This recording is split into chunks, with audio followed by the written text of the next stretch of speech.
आज वैकुंठी हरिहर भेट। आज आपण ऐकणार आहोत वैकुंठी चतुर्थीबद्दल एक कथा। वैकुंठ चतुर्दशी त्रिपुरारी पौर्णिमेच्या आधीचा दिवस म्हणजे कार्तिक चतुर्दशी। ही चतुर्दशी वैकुंठ चतुर्दशी म्हणून साजरी केली जाते। चातुर्मासामध्ये विष्णू शेषावर झोपत असल्याने त्या काळात विश्वाचा कारभार शंकराकडे असतो असे म्हणतात। वैकुंठ चतुर्दशीच्या दिवशी शंकर विष्णूकडे येऊन त्याला कारभार सोपवतात व स्वतः कैलास पर्वतावर तपस्येसाठी जातात। या दिवशी हरिहर भेट म्हणजे विष्णू आणि शंकराची भेट होते असं मानलं जातं। या दिवशी चातुर्मासाची सांगता होते।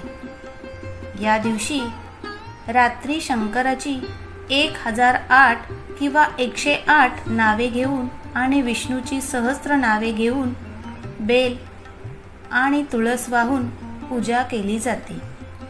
विविध मंदिरांमध्ये तसेच अनेक कुटुंबांमध्येही ही पूजा केली जाते।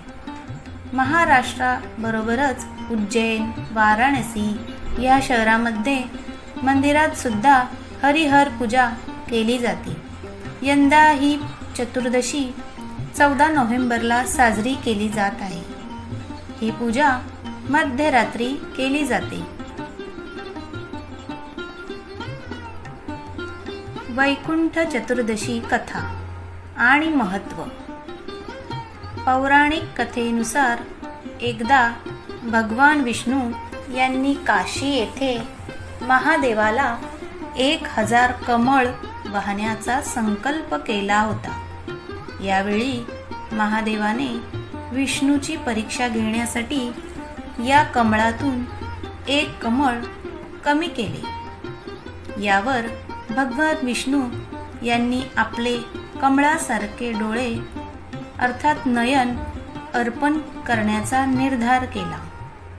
विष्णूची ही भक्ती पाहून महादेव प्रसन्न झाले आणि त्यांनी विष्णूला वर दिला की कार्तिक मासानंतर येणारी चतुर्दशी वैकुंठ चतुर्दशी म्हणून ओळखली जाईल। जो कोणी हे व्रत करील त्याला वैकुंठ प्राप्ती होईल। या दिवशी भगवान विष्णूची पूजा केली जाते। विष्णूला चंदन, फुलं, दूध, दही या सर्वांनी अंघोळ घातली जाते आणि भगवान विष्णूचा अभिषेक केला जातो।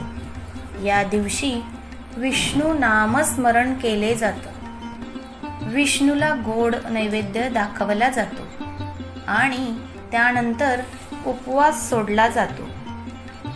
तसेच या दिवशी विष्णूसह शिवाची पूजा केल्याने सर्व पापांपासून मुक्ती मिळते असे सांगितले जाते।